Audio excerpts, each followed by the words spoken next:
You can't see it, but you can feel it. You can't measure it, but it drains you. Every day, it's the invisible load of caregiving, and Ellie Windle is here to name it, measure it, and change it.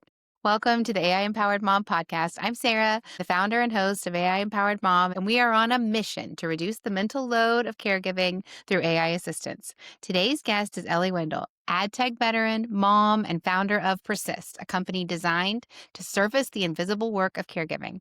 We're going to talk about her personal journey, the hidden labor that she and other parents carry, how AI can support us at home, and how Persist is reimagining the future of caregiving. Ellie, thank you so much for being here. Yeah, thank you so much for having me. Can you start off a little bit just by sharing a little bit about yourself and your family? Who do you share your household with, and what does day to day look like for you all? Yeah, so my partner Will and I, we have two daughters, 3 and 6. Although my 3-year-old is almost 4, we're already planning our K-pop Demon Hunters birthday party. If you've watched it, we're obsessed. That's all we're doing in our house right now is a lot of choreo from K-pop Demon Hunters. Love We it. have a dog, Winnie, and actually at the moment, one of our really good friends, Trenton, has just moved back to the area and he's looking for an apartment. So we have a +1 in our guest room, which has been great because the girls just go bug him all the time. And we're actually in a pretty small rental at the moment because our home was flooded during Helene last year. So we're cozy at the moment, How, but it's kind of okay. I don't mind it. when can you get back to your home? It just got finished. We're actually going to list it and sell it for lots of reasons, which is very bittersweet. It looks gorgeous now. It's ready. If anyone's looking to buy a house, I have a great one for you. I think a lot of parents will probably relate to this, but I realized even before we had a bigger house, how much time you spend just picking up one things and moving to a different location. It's just like Mhm. hours a day, just being like, this needs to go. Anyway, when it's a smaller place, it goes much faster. I'm sorry about the flood, and I'm glad that it's finished. And I wish you a smooth and speedy journey to sell it and on to what's next. And I'm excited to talk to you about the labor of that moms carry, just like moving things around the house. Can you share a little bit about what the invisible load or care load looks like in your life? Invisible labor is one of those terms that is you can kind of jam a lot into it. Hmm. So I like to think of it as the work of sort of anticipating and Hmm. planning, and it also includes for me decisions, right? And that's a Hmm. huge part of the invisible labor for me is just decision fatigue because we're making and right now at the moment something that's very top of mind is the fatigue around making decisions around parenting, right? My daughter just started first grade and I'm already realizing that like her friendships are a little bit different, her dynamics, the way she's dealing with them, like the vibe is just a little off Hmm. in the way, and I am not entirely sure how to deal with it, right? Like I've never had a first grader before. That's the challenge of parenting, right? Like you're always at a new phase. I feel like Hmm. I finally understood the kindergarten thing. And so, some of that decision fatigue, some of that invisible labor is really just what parenting resources should be I tapping into and how should I be applying them and when to include my partner and like that because it's so meaningful, right? Hmm. It has real impact on my life and hers and I want to get it right. And so I think that that is both emotionally draining, but also the decision fatigue of carrying that all around. I love that. And I haven't really heard others describe the anticipatory load, but I like that word. And I'd love to unpack that a little bit more. Can you help me understand what you mean by the anticipatory load and how does that show up in the invisible load of caregiving? Yeah, I often use the example of like a birthday party because I think it was my daughter's 3rd grade birthday party that basically was like where I had a meltdown and helped start Persist. Because on the day of the birthday party, my partner's amazing. He's welcoming the guests, he's pouring drinks, he's like getting the balloon set up. Everyone's like, "Oh, he's so amazing." And he is. But he said something at the end of that birthday party was like, "I'm so glad we share things like this 50-50." And I was just like, "Wait, did he think guests just showed up?" And I wasn't mad because I could tell that genuinely he had never ordered a cake in his life. Cakes had Hmm. always shown up for this person. And he was doing a lot. And having to step back and go, 6 months ago, I had to anticipate that we were having a party coming up. And this was just Hmm. coming out of COVID, right? And so I had to think, is it safe to have a birthday party, right? When do we want to have it? Who's going to be invited? If we have it, and then the emotional load of that, anticipating too, of like, if we have it at his parents', then this whole group of people can come, but then my family can't. And what will that mean? And how will people feel? And what decorations and what theme and what budget? Hmm. And just like, right? So that's the like anticipating is just knowing the event is coming up and starting to move into the planning process, right? Like you have to be aware it's coming up. Then planning is all the logistics of party planning. And then obviously the day of, right? That's the visible labor. That's the like actual doing of the thing. That probably only represents probably a third of that task, the birthday part, using that as like the life cycle of a birthday party.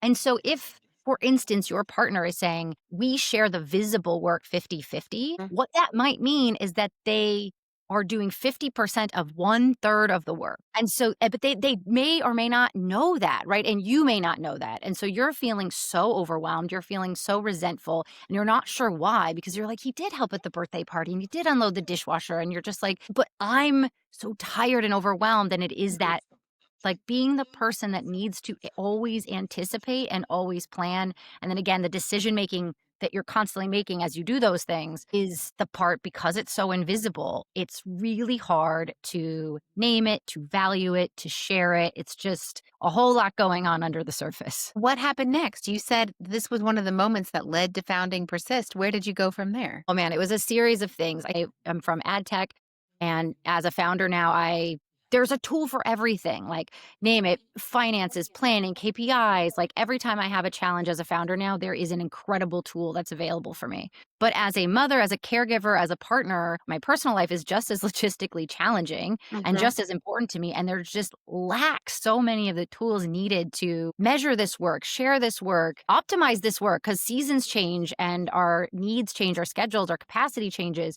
And it seems so crazy to me that it's like, okay, we have a calendar and a spreadsheet, like Right. 2023. Like, this is wild. And we're going to reach the singularity before we have basic tools in the home. And that, like, that conversation, what sparked, both of us to say, maybe this is something that you should do for real. Like, you know, build these types of tools for families so that they can have these healthy discussions and have real tools available to name the load, share the load, balance the load, whatever you want to say. It's just we are in such a challenging position right now as parents because the expectations are through the roof as a caregiver.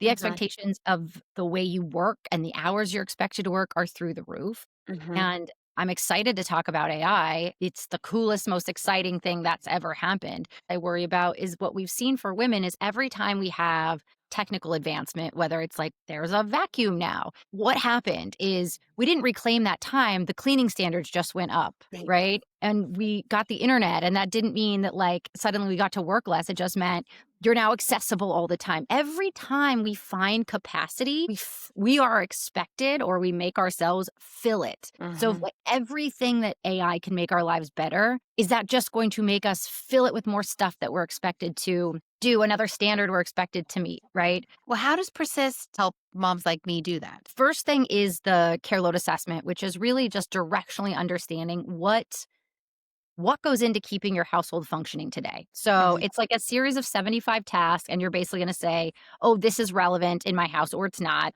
And you're going to assign it to whoever primarily does that task. So to like go back to the birthday party example, you would give it to the person who orders the cake, not to the person who cuts the cake. If you're like, oh, we both kind of do this, you really want to tilt towards who anticipates and plans this task the most. And so you quickly go through it. It takes like maybe 5 minutes. But what that outputs is sort of a map of your current state. And it's like you Mhm. have 100, most our average families are carrying 100 hours of domestic labor a week, including caregiving. And Mhm. that 100-hour estimate includes all those steps of a task, right? So for meal planning, or for meal prep, right? It's not just the time it takes to cook the meal, it's the time to write the list and to do all the things, right? And so now you're like, oh shit, wow, I really am doing a lot. Just having that feeling like you're not crazy, that there really is there.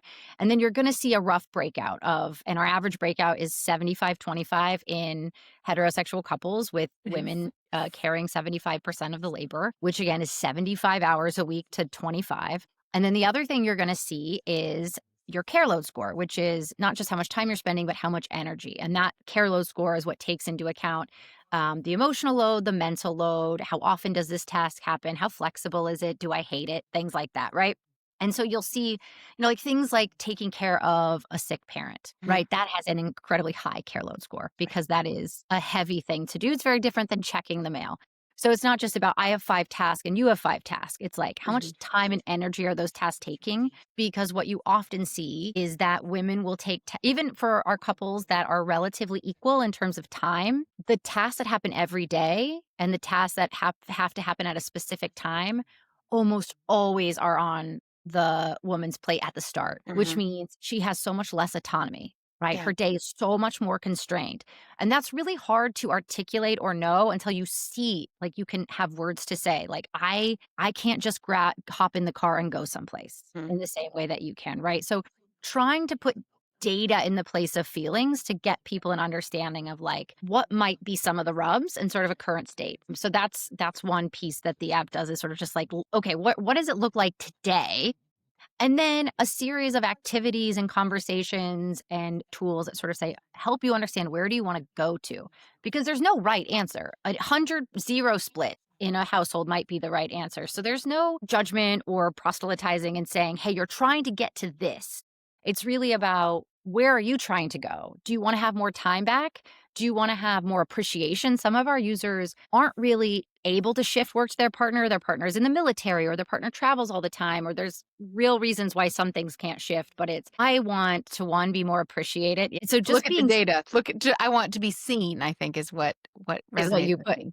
Yeah. Yeah, and that's a huge part is just feeling seen, feeling appreciated, having the work you do be recognized is a huge part of why somebody might want to do to use Persist. And then the other piece too is even if you're not going to involve your partner, just that healthy self reflection. Because I'm sure you've learned this, but as I became a parent, I realized how much I had inherited that I didn't necessarily intend to take as fact, or things that I sort of beliefs in my head around how things should be done or what was important that like weren't my own ideas, right? I Right. either society had told like, they'd clung to me for one reason or another. And I don't know about you, but I feel like I've most of my was unlearning things that I had learned in my 20s that I realized were like not true for me anymore, or Mhm. maybe were never true. They're really convenient, right? This belief serves somebody else. It's Mhm. really convenient for them if I believe this, but it's not so convenient for me and my family. And so Right. a lot of the app is really helping you sort of unpack and have sort of an understanding of like what values and beliefs and standards are you carrying? Do you like them? Do you want to keep them? Right. Because there's a whole lot of things we can stop doing as soon as we say, oh, I don't have to feel guilty about that. I don't have to do it that way, even before you involve your partner. So some of that is, yeah, a little bit of that soul searching aspect. Well, Ellie, I can just feel what other moms and caregivers out there are thinking after listening to you describe that. And that is, I want that. I want to see, I want to make the invisible visible. I want to see that data for myself. So, where do they go to find this and how much does it cost to start out? It's at timeforpersist.com and Mhm. it's totally free, which is a Oh, pretty new thing. At the end of the day, the reason we started this company was because we really wanted to help families. And there were, people that were like, we really want to know, but we want a little more information. Can we get more of a demo? And we're like, let's just get people in the app. Let's just see if they like it. Let's help people. There are premium features that you can upgrade if you want them. But the idea is to really give people like a free tool that can mhm. help them kickstart, like get started without having to pay anything. It was really my second when I had a newborn baby and a toddler that I wanted to murder my partner, right? Yeah. Like that I'd always heard other people describe it. I was like, "Oh no, I hate him. He doesn't Yeah. do anything. This isn't working. I failed at everything. I thought we were going to share this. I didn't think my life would look like this," right? That like moment of absolute collapse. From that moment to when I started to, I found an influencer called Laura Danger, right? And that helped kickstart a thing, and I read Fair Play, and I talked to some friends, and I built some more language, and I finally plucked up the courage to have a conversation, right? This is all the things I'm saying today, like, if you roll your eyes and, like, I'm not gonna just rock up to my partner and be like, these things can start fights, and they can, if not approached at the right moment, like, it's a journey, right? So, I wanted to give Mhm. a really safe, tangible place to start and kind of Yes. marinate, to move at your own pace, but it's at least a place to go and sort of like wrap your arms around this thing. Mhm. Because I remember when I was going through my sort of spiral, it felt like I was all alone. I was the only one going through this, that I had failed. And now I'm recognizing from listening to so many of your guests as well, is just is so common. And yet why are we why is each mom recreating the wheel every time? It's Yes. so wild to me. What you say really resonates with me. After I had my first, our world really changed, but I was still working in consulting, traveling, some weeks traveling the full week, and we were just passing things back and forth between my husband and me. But 18 months after I had my first daughter, I had twins. And I don't Gosh. think I'd ever really maybe I'd not had anger before because after having twins with 3 under 18 months, trying to manage this household. Here comes COVID. We're both still working in the consulting industry, although we weren't traveling. We were able to shift out of traveling. I think that's when I really felt rage for the first time. And it was just too much. And I didn't have the vocabulary. I didn't have the language. I didn't have the skills to cope. And just like you, I felt alone. So, but we're not alone. We're not special. Many women have felt this way. There's so many of us out there, which is why I'm so glad for tools like this that you're creating and how important it is that you are offering this beginning assessment for free so that people can really start to do this work and it can be accessible to everyone. So I really admire that and think it's wonderful. I want to switch gears a little bit and talk about the AI of it all. Yeah. I'm curious how AI lives in your life personally and how AI fits into Persist. I would say on a professional level, I mean, I use ChatGPT all of the time. It's incredibly helpful for thought starters. I would say personally, I I use it very narrowly at the moment, and I would say where I'm using it now is actually more for that introspection bit. Mhm. Instead of saying, "Hey, help me do something faster, help me find more capacity." I'm not really using it in that way. I'll basically vomit out my inner monologue about a Mhm. thing I'm stressing about, my mental load of like and kind of work through, why am I feeling guilt? Why am I feeling shame? Why am I feeling so much anxiety over this thing? And like almost using it not as a therapist, highly recommend real therapists, but just as like a mini coach to help me be thoughtful about what I'm spending my time on with my kids, how I want to handle a situation, right? It's much more about I use it more to clear my head, almost to like feel like, okay, now I'm ready to be really present. Like, what was the thing that was weighing on me? It was like this little thing. I like get the nugget out of my head, work on it a little bit, feel better, and then try to, when I'm with my children, be focused on connection because, Mhm. and this is, I feel like hard for so many type A achieving type women and men is that I really struggled with connection because I was trying to do everything. Like, connection doesn't Mhm. feel efficient. It's like I should be cooking and listening to a podcast and texting work, and Right. my kids are there, so I'm technically getting my kid time, but, like, that's not how connection works. Right. And so I had to, like, reframe my goals. What does a good evening look like? It includes connection, and connection isn't mean it doesn't mean doing 5 other things, but I would use AI to basically get to that point, talking myself out of trying to do too many things and getting myself in a mindset of connection. That is, I would say, how I use it currently at home. What a beautiful use case that leads to deeper connection. I love it so It much. really is connection, right?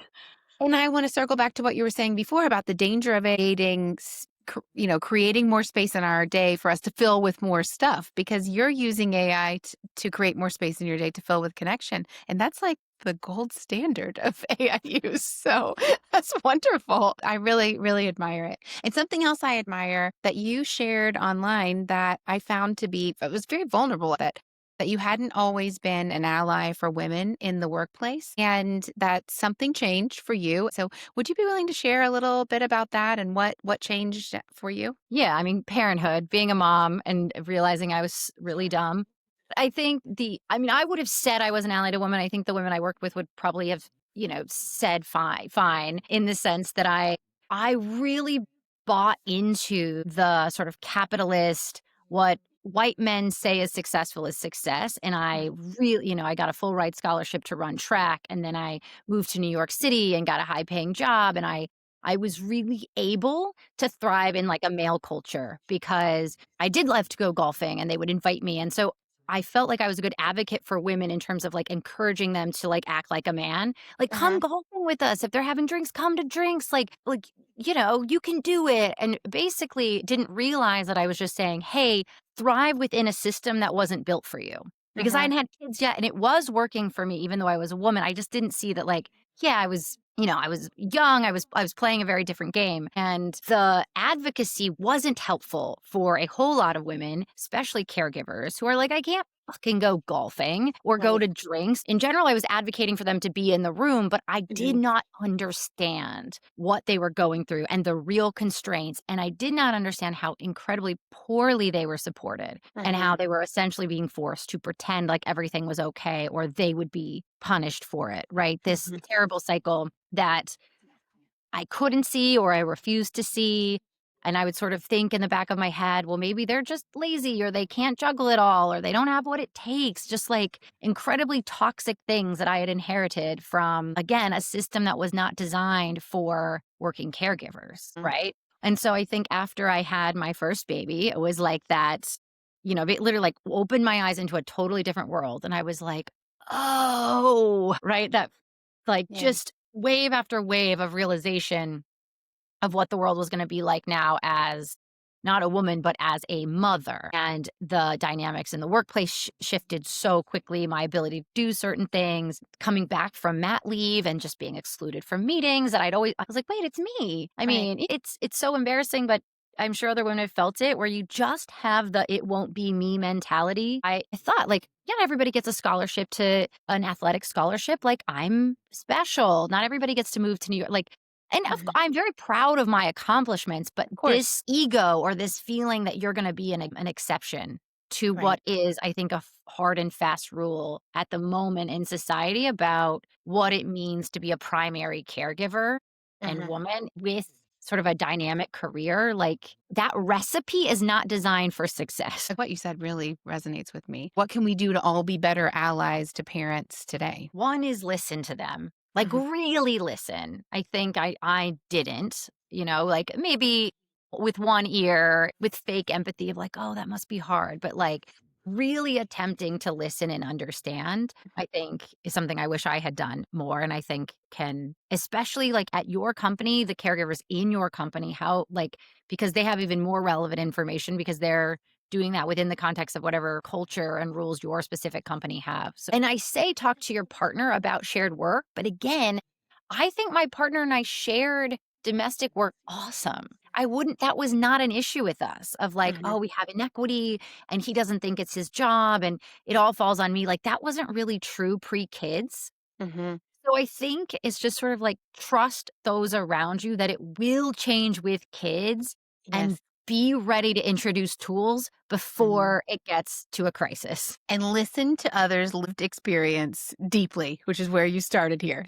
I think that's it. What do you hope that Persist changes for moms and caregivers, in the workplace or in their families? I hope it provides a clear path to a system that I do think works for the modern family, a system of shared responsibility, transparency, appreciation, right? Not a system in which it's not one person owns it and the other person is a helper, right? Even the language, right? Mhm. What does a new system that can, and by the way, it works really well for men too, Mhm. because it's very challenging if your partner holds all the heuristics in their head, right? They've made the decision about the values. They've made the decision about the beliefs. They've made the decision. So they're deciding everything. They're exhausted because they don't Mhm. really want to do that. But you also lack context. You don't know why you're doing certain tasks or why you have to do them certain way or why something's valuable. That's really frustrating. Like you are missing so much information that you will likely constantly fail or Mhm. underdeliver, which for a majority of like that's not great either, right? So that system just doesn't work. So I hope it gives them some of that shared language, if nothing else, right? The shared language that really makes a difference, the visibility and the appreciation of like, if the very least, just like, you're not crazy. You Mhm. really are doing this much. It really is too much. You deserve help. Like that, I think the gaslighting that society has like collectively done to women to make us constantly think that we're the problem, that we're not organized enough, we're not good enough, we're not good. Like everybody else has figured it out, but we ourselves haven't, right? Like I would love to take that gaslighting away and say, nope, you're not failing. You don't suck. It's not your fault. Mhm. Like that's, I feel like the, what I hope, if nothing else. Above all else, Above all that's what else, I hope for all of stop us. blaming and shaming women, Yes. please. You mentioned earlier that The care load split is often 75-25 for heterosexual couples. Do you have same sex couples that are using Persist? And can you see any differences in the data? Are you learning anything about differences in different types of couples? We do. Yeah, absolutely. I would say as a general rule, most gay couples, because there are less default gender rules, do tend to have more proactive conversations about who's going to own what. And so Hmm. things are already typically better consciously separated because they have had an explicit conversation in ways that a straight couple often hasn't. Hmm. It doesn't mean that these same challenges aren't there, though, because one person might have a much stronger sense of how things should get done Hmm. for reasons that maybe they're not as willing to explore, right? Like they were raised a certain way, so they think it has to be done this way, and their partner's like, but does it, right? And then there's a lot of defensiveness. And so most of the challenges around aligning values and beliefs and standards is very similar. Hmm. It's universal. It's pretty universal. I would say the initial split is normally not as dramatic, and there's been a little bit more conscious discussion because they've had to, right? Like, there's just a little bit less societal norms. They're used to kinda creating their life themselves anyway, outside of what society wants. There's, like, sometimes a little bit more, yeah, just that ability to shed things that don't serve you and, like, say, "What do we want for our family?" That can be harder for straight couples. I kind of love to hear something that's harder for straight couples because there's so many things that are easier. So it's nice to hear. Well, let's switch gears a little bit, Ellie, and go into what we are affectionately calling chatbot mode on a podcast. And you are the chatbot, so I'll just throw you a few questions. I would love to hear what first comes to mind in your own home. What is your least visible of all your invisible tasks? Well, if I was a chatbot, I'd say, "Well, Sarah, that was a wonderful question, and I really appreciate you asking. You're so smart and clever." Right now, the one for me, I would suppose, is finances, is just Mhm. feeling, with starting Persist, I'm not taking a salary. I always have contributed. It felt fine for the first couple years of Persist because we're building it. But now I'm starting to feel like it's the first time I just really feel I'm not contributing financially to the Mhm. family. And like, what does that mean? And I am starting to feel that should I have less of a say of what we buy? Like, I'm just starting to feel a level of insecurity. And there's just the emotional load of finances, I would say, is something that is somewhat new to me. And how do I feel about it? And like working through that. And then obviously want to talk to my partner about it. But I would say that one is, yeah, that one's been weighing on me. As a fellow founder, that resonates with me. What about a surprising way you've used AI recently? I used it to write an outline of a book that I've always wanted to write. So I've had this idea in my head of a book that, like, when I was traveling a lot for work, I would like work on chapters in my head, and I would like, or I just like learn more about the character, and but I never written a single sentence on it. Like that always felt very scary. And somehow with chat, I was like, okay, I'll just dump the synopsis out, and it was like, oh, let me turn this into a plot, and then whatever. And then I was like, oh my gosh, I'm starting to write a book. And so wherever that comes of it, it just feels like it helped me get something out of my head that I've just been holding on to for so long, and it felt good. It, like, exists in written form now in some way. Okay, well, stepping away from technology, what about a low tech mom hack that's working for your family right now? Low tech. Goodness, yogurt. I'm really very into drinkable yogurt right now, and there are times when we're just, like, very stressed, and it's like, we need a TV timeout, and we just take a yogurt break, and it's great. Danimal's drinkable yogurt. Yeah. What about a book or a podcast that's inspired you lately that others might want to check out? I feel like this is so brown nosing, but I really do think yours. I was listening, preparing for this, and I think every guest has been so insightful. But what I really loved is just the patterns, right? There's so many similarities of these brilliant women that have had sort of very similar epiphanies. And then they Mm. sort of said, here's how I want to channel this epiphany into like helping it for future generations. And they're individually inspiring, but I feel like collectively gives me a lot of hope. It's like, I Yeah. feel like our generation of women is really investing a bunch of our energy in trying to make things better. So Well, I, thank you. I That's really very enjoyed it. kind of you. What about a recent win of yours? We love celebrating other moms' wins in the AI empowered mom community. So, what is a win that you have had recently that we can celebrate? Well, Okay, this one is silly, but we were recently at the pool and I got boring when I became a mom. I used to love going off diving boards and doing flips and being silly. And I just sort of stopped doing all of that. And my daughter finally went off the diving board and she's like, Mom, do it, do it. And I was like, okay. And I go and I did a backflip and she was like, to all the kids, that's my mom, that's my mom. And she was so proud. She's like, I didn't know you could do that. Are you a gymnast? And I was happy, she was happy. Like, it also helped remind me of, like, do kid fun stuff. Like, I was, like, in my suit being like, "I don't wanna get wet." I felt like a kid doing that backflip, and then her feeling so proud, I hadn't really experienced that, and that was Oh lovely. my gosh. Well, you still got it, mom, doing a I still backflip got off it. the diving board. That's amazing. Well, last question for you is just one thing you hope moms and caregivers take away from our chat today. Think it's that you're not crazy. I think that sneaky feeling that you're not good enough Mhm. is bullshit. You are definitely good enough, and hopefully that will help quiet the gaslighting a little bit and help you just feel, that you're almost certainly not the problem.